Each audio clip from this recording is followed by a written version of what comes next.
خدای ورور سوال کړی دی او دا ډېر ښایسته سوال دی. ما ته ښکاري چې یو پیر دوه عامو درسونو کې ما له دې مسلې جواب کړی. هغه سوال دا دی چې اذکارو په درسونو کې موږ دا حدیث اورېدلی استاسو نه چې څوک د شپې راپاسي او دی به یو ذکر وایي لا اله الا الله وحده لا شریک له له الملک وله الحمد وهو على كل شيء قدیر الحمد لله وسبحان الله ولا اله الا الله والله اکبر ولا حول ولا قوة الا بالله. او بیا د هغې نه بعد دی دعا غواړي نو الله وله دعا قبلوي، او که اودس چاردامي وکړو مونځ وکړو الله وله مونځ قبلوي.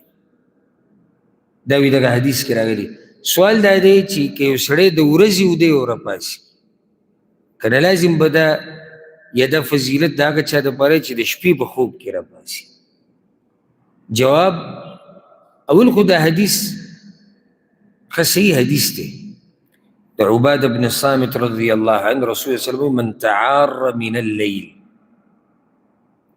من تعار من الليل څوک چې راپاسېدو د شپې، د حدیث کې الليل ټکی دی، فقال او هغه دا ووایي دغه ذکر دی او بیا وایي چې اللهم اغفر لي یا الله ما وبخه نو الله یې بخي.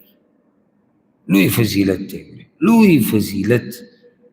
یو منټ به ستا نه لګي والله دې بخي. او بل یا داسې دي او دعا یا دعا وغواړي دا ذکر ووایي او بیا دعا وغواړي رب العالمین چې دې څه غواړي وله ورکوي. ورپسې دی اودس چاردام وکړي او مونځ وکړي، دا مونځ له الله قبلوي، مونځ هم قبلوي، دعا هم قبلوي، بخښنه راته هم کوي. که اوس یو سړی د ورځې ودی او راپاسي دا ډېر ښه سوال دی، ډېر فایدهمند او د هغه چا سوال دی چې دین سره شوق دی. دې مسلې ته چا سوچ دي؟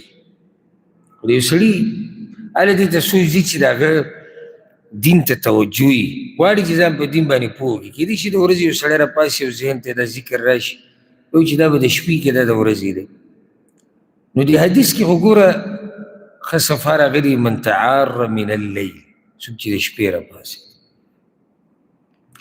او محدثین چې څومره هم تېر شوي دي نو هغوی په دې حدیث باندې چې کوم باب یې ښودی عنوانات یې دقه شان دي. لکه امام ابن ابي شیبه رحمه الله وایي په خپل مصنف کې الرجل يتعار من الليل ما يدعو به. یو سړی د شپې په خوب کې راپاسي نو دی به کومه دعا وغواړي د شپې.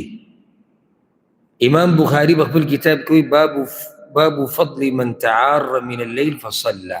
باب دی بیان د دې مسله کې چې یو سړی د شپې راپاسي او لمونځ یې وکړو نو هغه هم شپه ویلې ده. امام ابو داود وایي باب ما یقول اذا تعار من الليل. باب دی په دې مسله کې چې یو سړی د شپې راپاسي نو دی به کوم ذکر وایي.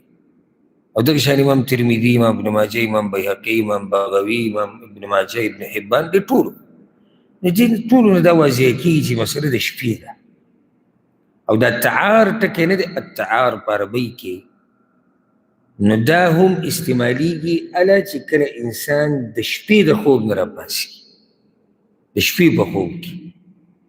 نو په عربۍ په لغت کې هم د شپې په خوب کې استعمالیږي، یا دغه معنی پکې پرته. او ما ته پته نشته چې اهل علمو کې که چا داسې ویلي چې دا د شپې لپاره لازم دی، دا د ورځې هم کیدای شي، الله اعلم. ما ته دې پته نشته. خو دومره ده چې د دې حدیث نه او د محدثینو د دې فعل نه او کار نه دا واضح ده چې دې نه مراد د شپې خوب دی. بله خبره دا ده انسان چې راپاسي که نه دا کوم خوب کې راپاسي؟ د شپې په خوب کې راپاسي. ولې؟ د شپې خوب وګوري. اوس خو موږ قصه الټه کړې ده، جدا مسله کې یو سړی ما ته وایي چې د ورځې راپاسم نو هغه تا د دنیا نظام الټه کړی دی. سهار ته ویده شي او مازدیګر او ماښام راپاسي نو تا سره اوس موږ څه وکړو؟ او تا کیسه الټه کړې ده. خو کومه طریقه چې ده او د کومې لپاره چې شپه ده، ماسخوتن سړی ویده شو 9 بجې ویده شو، ماسخوتن لمانځه نه بعد وختي ویده شو 10 بجې، هغه سهاره پورې ډېر ټیم دی. د ورځې صرف قیلوله ده او قیلوله باره کې موږ خبره کړې چې دا ډېر مختصر وخت، ډېر مختصر. په دومره مختصر وخت کې ته پکې بیا راپاسې داسې خو نشي کېدی که هغه لږ وخت به سړی پکې ویده شي، بس پوره لا سړی ورغلی هم نه وي، پاسې هغه سترګې لږ ساعت له پټې کړي او بیا راپاسېدل، دې ته قیلوله وایي. اوس د دې بعضو دا قیلولې دغه دوی خپلې دي. دا مو اوس قیلوله دی چې ته ماسپښین لمانځه نه بعد ویده شه او ماښام له راپاڅه، دا قیلوله ده نه په کتابونو کې راغلې ده او نه چا د دې تعریف د قیلولې دا کړی. قیلوله دمې ته وایي د غرمې دمه، معمولي سترګې پټې کړه او بیا راپاڅي. دې کې څوک نه راپاڅي، چې راپاڅي هغه د شپې راپاڅي. او دا خبره هم په دې دلالت کوي چې دې حدیث کې چې دا ویلی شوي دي چې څوک راپاڅي د خوب نه، د مراد کوم خوب دی چې هغه د شپې خوب وي. بله خبره یو بله مسلې ته به کوم د سړي ذهن شي، کله چې سړی د شپې راپاڅي خوب کې که نه، یو خو اوله کې سړی نه راپاڅي، چې راپاڅي هغه به لازم د اخري برخه کې راپاڅي. دلته وایي چې دعا وغواړي الله یې قبلوي، بخښنه وغواړي الله یې بخي. هغه بل حدیث کې دا راځي چې د شپې په اخرنۍ برخه کې الله دنیا اسمان ته راکوزي او دا وایي که څوک زما نه څه غواړي زه وله ورکوم. دلته رسول صلی الله علیه وسلم وایي که دی څه وغواړي الله یې وله ورکوي. خیر همدې دې نقطې ته نو د دې نه هم دا خبره معلومیږي چې د دې خوب نه مراد هغه د شپې خوب دی.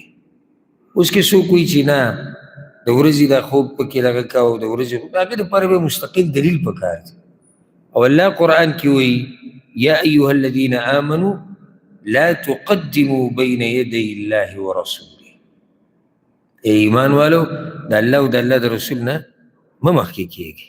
دا مخکې کېدي دي چې د الله رسول یو سړی د شپې راپاڅي، نه د شپه او ورځ هر یو ته شامل دی. څنګه هر یو ته شامل دی؟ دین دی. په دې کې ما او تا د ځان نه ټانکې نه شو لګولی. دا بس دا ټکی وایي دا ډېر خطرناک وي. خیر دی نو خیر دی نو څه شي ته وایي، ته به نن وایي خیر دی، بیا به سبا بل وایي خیر دی، بل ورځ بل وایي خیر دی او خیر دی. یو خیر دی خیر دی بیا څه موږ ځان ستړی کوو چې وایي وحي دا ده او وحي دا ده او قرآن دا ده او حدیث دا ده. خو هر څه غاړې ته کېږده چې څه کېږو خیر دی. یو قصه لاړه ختمه شوه.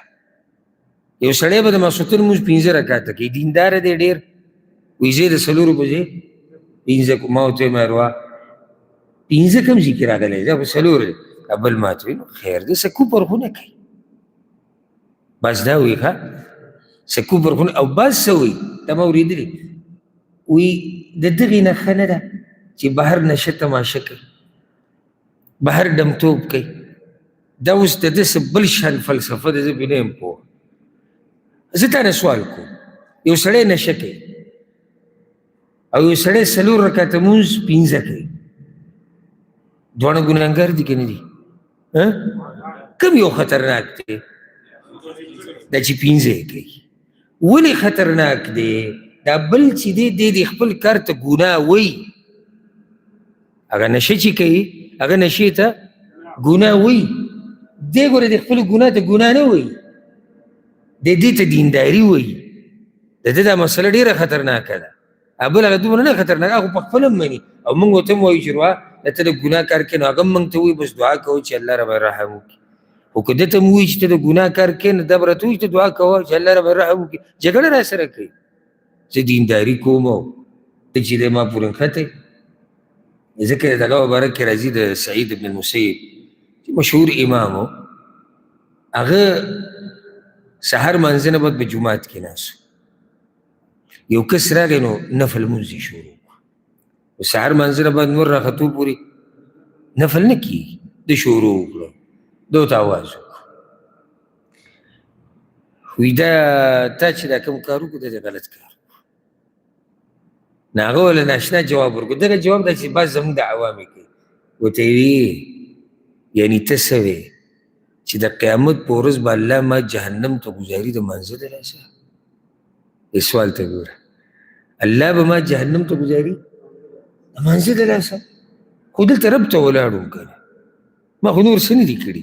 هغه ورته نه، د منځه د لاسه به دې جهنم ته نه بوځي، جهنم ته به دې بوځي په دې چې د پیغمبر د طریقې خلاف دې کړی دی. مسله دا ده په دې به دې جهنم ته بوځي، تا په منځه باندې جهنم ته نه بوځي. نو اوس به یو سړی دا وایي چې ګوره دومره دې مسله سخته کړه د شپې راپاڅې او که ده وایي خیر دی. خیر دی څنګه؟ دا خو دین دی. حدیث کې مسله راغلی پیغمبر ویلي موږ به حق وایو نه ترې مخکې کېږو نه به ترې شاته کېږو والله اعلم. دا یو ورور سوال کړی دی وایي زمونږ یو خپل عمرې له روان دی